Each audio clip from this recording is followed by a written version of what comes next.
It's a six-count indictment. Two of the charges charge violation of what's known as the Computer Fraud and Abuse Act, which is the United States government's primary statute for prosecuting hackers. And what those two counts allege essentially is a conspiracy to violate the Computer Fraud and Abuse Act by intentionally transmitting a code that results in damage to a computer, which is essentially deleting data or impairing the availability of data. And so there's that one conspiracy count. And then there's a count of actually damaging a computer. And it's not clear to me from the indictment what the damage is that they're alleging. I think it's very paper thin and weak on that point. And then there's essentially four other counts of a U.S. statute that was primarily designed to prevent people from selling devices that would allow you to hack, cable services and get free like satellite and cable television. Blow up and me to be all over the media. I was just sort of doing my job, and I don't really think that I'm a hero at all.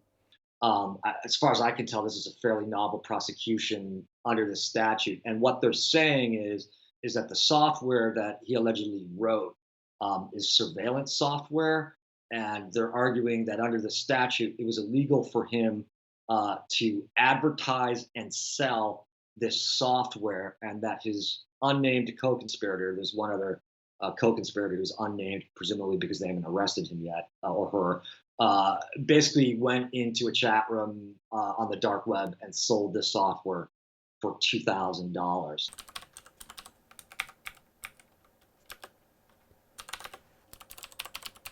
So for the last 3 days, basically, you've been, What's notable to me about the indictment is that it doesn't allege any financial loss to any victims. It doesn't actually specifically name any victims. And that was very telling to me. Is the first thing I noticed is that the only money mentioned in this indictment is $2,000 for the sale of the software, which again is problematic because, in my opinion, if the legal theory behind this indictment is correct, well, then half of the United States software industry is potentially a bunch of felons. say something with the word crypto in it. I knew you did. I appreciate it. From Long Beach down towards Yeah. and then north of LA, like. This is a very, very problematic prosecution to my mind. And I think it's bizarre that the United States government has chosen to prosecute somebody who's arguably the hero in the WannaCry malware attack, who potentially saved lives and thousands, hundreds of thousands, if not millions of dollars over the sale of alleged malware for $2,000. This is just bizarre. It creates a disincentive for anybody in the information security industry to cooperate with the government. They're essentially saying, don't cooperate with us, because if you do, you're going to attract our attention and we're potentially going to throw you in jail. I just don't understand why they're doing this. So for the last 3 days, basically, you've been, If I was him on this indictment, I would probably not take a deal. I would probably go to trial. It's a very weak indictment. It's legally dubious.